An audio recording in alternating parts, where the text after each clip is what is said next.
지난 시간에는 우리가 모든 불의를 버리고 죄에서 돌이켜 아버지 하나님을 기쁘시게 할 때 어떤 축복으로 함께 하시는지 말씀드렸습니다. 오늘부터 시작되는 욥기 23장에서는 다시 욥이 입을 열어 대답합니다.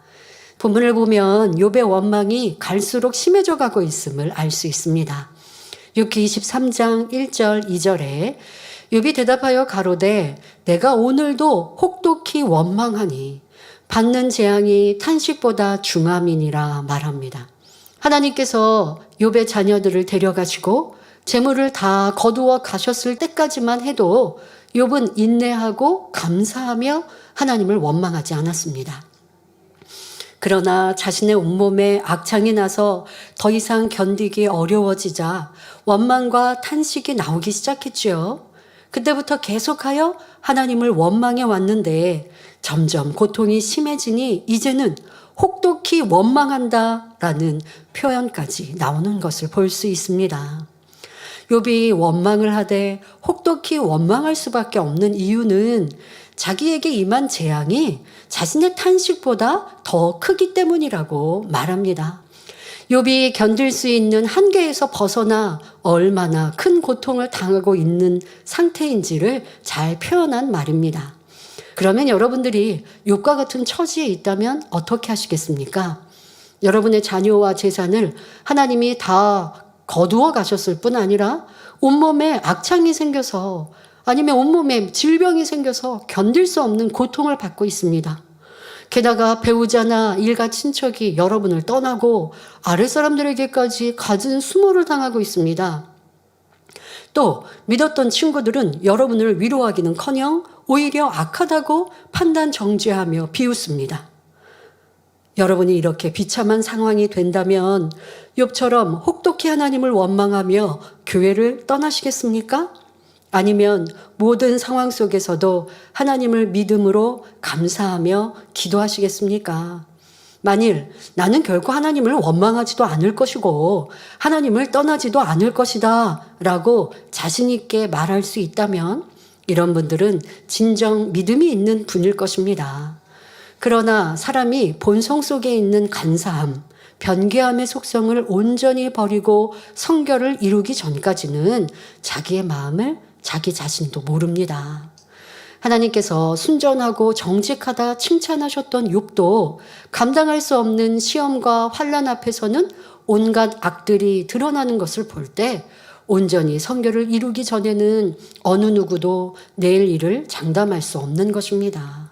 자, 그리고 우리는 이러한 욥의 모습 속에 꼭 깨우치고 명심해야 할 것이 있습니다. 자신의 고통이 아무리 심하다 해도 혹독한 원망과 탄식이 그 문제를 해결해 주지 못한다는 사실입니다. 하나님께서는 힘들고 괴로울 때 우리에게 어떻게 하라고 하셨습니까? 데살로니가 전서 5장 16절부터 18절에 항상 기뻐하라, 쉬지 말고 기도하라, 범사에 감사하라, 이는 그리스도 예수 안에서 너희를 향하신 하나님의 뜻이니라 말씀했고, 시편 50편 15절에 환난 날에 나를 부르라, 내가 너를 건지리니 내가 나를 영화롭게 하리로다 말씀했습니다. 그러므로 하나님의 전능하심을 믿는 사람은 이 말씀에 순종하여 항상 기뻐하고 감사하며 어려움이 닥칠 때 하나님께 부르짖습니다. 크든지 작든지 당면하는 모든 일에 인간의 방법을 동원하지 않고 하나님을 의지하는 것입니다. 그러니 말씀에 순종함으로 행함 있는 믿음, 영적인 믿음을 내보일 때 그 믿음은 바라는 것들의 실상이 되고 보지 못하는 것들의 증거로 나타나는 것입니다. 이어지는 욥기 23장 3절을 보면 욥은 내가 어찌하면 하나님 발견할 곳을 알고 그리하면 그 보좌 앞에 나아가서 라고 말합니다. 욥이 얼마나 하나님을 만나고 싶은 마음이 간절한지를 나타내는 표현이지요. 그런데 우리는 욥의 이 고백을 통해 그동안 욥은 하나님을 마음으로 섬기지 못했고 욥의 마음에는 하나님이 멀리 있었다는 사실을 알 수가 있습니다. 욥이 살아오면서 하나님 앞에 열심히 번제를 드렸지만 이는 영적인 제사가 아닌 육적인 제사, 행위적인 제사였음을 알 수 있지요. 욥이 하나님을 섬긴다 했지만 마음 중심에서 나오는 섬김이 아니었다는 것입니다.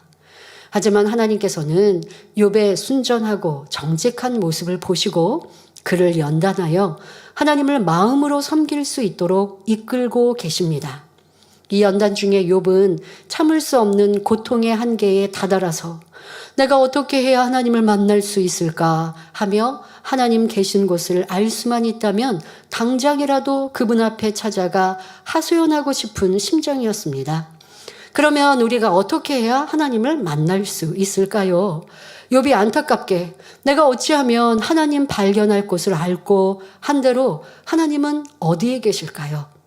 우리 하나님은 빛이시요 선이시며 진리 자체이시기에 그 안에 빛, 선, 진리 그 안에 계십니다.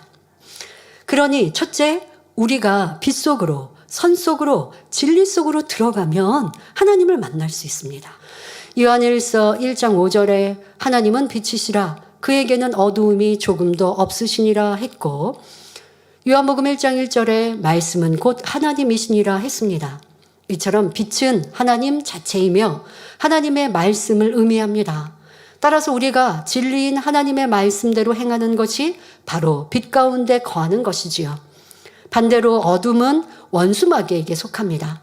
그러므로 어둠에 속하는 악과 비진리를 벗고 하나님의 말씀대로 순종하는 것이 바로 하나님을 만나는 길이 되는 것입니다. 또한 선 속으로 들어가야 하나님을 만날 수 있습니다. 그런데 선에는 육적인 선과 영적인 선이 있습니다. 육적인 선은 사람이 태어난 후 부모와 형제, 선생님, 이웃을 통해 배웁니다. 또 여러 성현의 가르침을 통해 배우기도 하고 다양한 책을 통해 배우기도 합니다. 이렇게 세상에서 배운 옳음과 그름, 선과 악을 자신의 뇌세포에 있는 기억장치에 입력하고 마음 안에도 심어 놓습니다. 이 과정에서 내가 선이라고 생각하는 것을 양심이라 하며 선악의 판단 기준으로 삼습니다. 그런데 사람들은 각기 다른 부모, 다른 환경, 각기 다른 교육 속에 가르침 받았기에 각자 다른 육적인 선을 만들었고, 그러니 사람마다 양심, 선악의 기준이 다 다릅니다. 또한 양심은 시대와 나라 또는 문화와 지역에 따라 많은 차이가 납니다. 그러므로 우리의 양심은 선악을 분별하는 절대적인 기준이 될 수 없습니다. 우리는 오직 진리 자체이신 하나님 말씀만이 선악의 절대 기준이 되어야 합니다. 자신의 가치 기준으로 만들어 놓은 육적인 선은 하나님과 상관없기에 우리는 육적인 선이 아닌 영적인 선을 가져야 합니다. 자, 영적인 선이란 진리 자체이신 하나님으로부터 오는 선을 말합니다. 하나님의 근본 속성이 선이며 하나님의 생각과 뜻 자체가 선입니다. 그러므로 우리가 영적인 선을 가지려면 하나님 말씀을 통해 내가 깨닫지 못했던 자신의 악과 의와 틀을 발견하고 버려나가야 합니다. 그리고 하나님 말씀 안에 있는 영적인 선을 행해 나가면 진리가 내 안에 들어와 자리 잡게 됩니다. 이렇게 진리 자체가 내 안에 임할 때 곧 주님이 나와 함께 하십니다. 우리가 하나님을 만나려면 둘째로 하나님을 간절히 찾아야 합니다. 잠언 8장 17절에 나를 사랑하는 자들이 나의 사랑을 입으며 나를 간절히 찾는 자가 나를 만날 것이니라 말씀합니다. 그러면 우리가 어떻게 하나님을 간절히 찾아야 하는 걸까요? 예레미야 29장 12절 13절에 너희는 내게 부르짖으며 와서 내게 기도하면 내가 너희를 들을 것이요 너희가 전심으로 나를 찾고 찾으면 나를 만나리라 말씀합니다. 즉 우리가 하나님 앞에 나와 부르짖어 기도하면 하나님이 들으시고 우리가 하나님을 전심으로 찾고 찾으면 만나주신다는 것입니다. 누가복음 18장에 보면 한 과부와 불의한 재판관의 비유가 나옵니다. 억울한 사연이 있는 과부가 재판관을 수시로 찾아가서 하소연하니 재판관이 그 원한을 풀어줍니다. 불의한 재판관도 과부가 간절히 도움을 요청하니 들어주는데 하물며 사랑의 하나님께서 자녀들이 믿음으로 부르짖을 때 속히 들어주시지 않겠느냐는 말씀입니다. 다음으로 우리가 하나님을 사랑하면 하나님을 만날 수 있습니다. 잠언 8장 17절에 우리가 하나님을 사랑하면 하나님의 사랑을 입는다 말씀하셨으니 바로 하나님을 만나는 길이 되지요. 그런데 혹자는 하나님을 사랑해야 하나님의 사랑을 입는다는 이 말씀을 오해하여 하나님을 이기적인 분이라고 말하기도 합니다. 그러나 요한일서 4장 19절에 우리가 사랑함은 그가 먼저 우리를 사랑하셨음이라 말씀한 대로 우리가 하나님을 사랑하기 이전에 하나님께서 우리를 먼저 사랑하셨다는 사실입니다. 바로 예수님의 십자가 사건입니다. 하나님께서는 우리를 사랑하신다는 확실한 증거로 독생자 예수님을 이 땅에 보내시고 고난을 통하여 우리의 모든 죄를 대속하게 하심으로 구원의 길을 열어주셨습니다. 이러한 하나님의 사랑을 마음 중심에서 깨닫는 사람은 더욱 하나님을 사랑할 수밖에 없습니다. 그러면 하나님을 사랑한다는 것은 무엇입니까? 요한일서 5장 3절에 하나님을 사랑하는 것은 이것이니 우리가 그의 계명들을 지키는 것이라 말씀합니다. 성경 66권 말씀을 보면 지키라, 버리라, 하라, 하지 말라는 말씀이 있습니다. 하나님의 말씀은 전부 진리요, 빛이요, 선이요, 영생의 길로 가게 하는 말씀입니다. 그러니 우리가 하나님을 믿고 사랑한다면 이 말씀대로 지켜 행합니다. 믿는다고 하면서 말씀 안에 살지 못하는 것은 사랑하는 것도 아니요, 참 믿음을 가진 것도 아닙니다. 말씀을 읽고 들어서 아는 지식적인 믿음, 육적인 믿음, 이런 믿음은 진정 하나님이 믿음이라 하시지 않습니다. 예수님께서도 요한복음 14장 21절에 나의 계명을 가지고 지키는 자라야 나를 사랑하는 자니 나를 사랑하는 자는 내 아버지께 사랑을 받을 것이요 나도 그를 사랑하여 그에게 나를 나타내리라 말씀하셨습니다. 바로 이러한 삶이 하나님을 사랑하는 삶이요 하나님을 찾고 만나는 삶이지요. 그런데 우리가 하나님을 열심히 부르고 찾아도 만나지 못하는 경우도 있습니다. 이사야 59장 1절 2절을 보면 여호와의 손이 짧아 구원치 못하심도 아니요 귀가 둔하여 듣지 못하심도 아니라 오직 너희 죄악이 너희와 너희 하나님 사이를 내었고 너희 죄가 그 얼굴을 가리워서 너희를 듣지 않으시게 함이니 말씀합니다. 하나님께서는 우리의 모든 문제를 해결해 주실 수 있는 능력을 갖고 계시지만 우리가 죄를 지으면 하나님과 우리 사이에 담이 생기므로 아무리 금식하고 기도해도 하나님께서 듣지 않으신다는 말씀입니다. 그러므로 하나님을 만나기 위해서는 무엇보다도 먼저 죄의 담을 헐고 하나님이 계신 빛과 선, 진리 속으로 들어가야 합니다.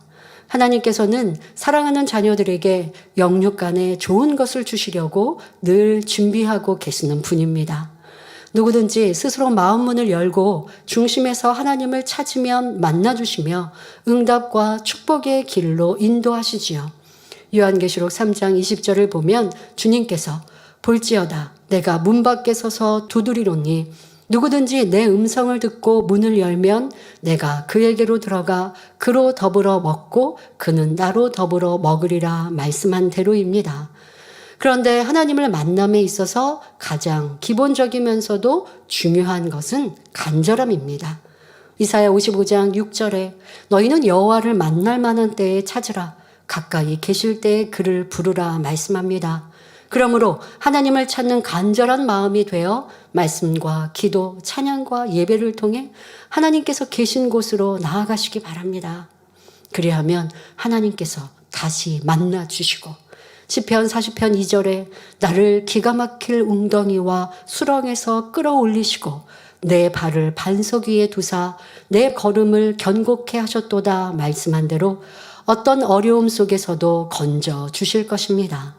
또한 매일 매순간 선 속으로 빛 속으로 진리 속으로 들어가 하나님을 만나심으로 여러분의 삶에 은혜와 평강이 가득하며 응답과 축복이 넘쳐나기를 주님의 이름으로 축원합니다.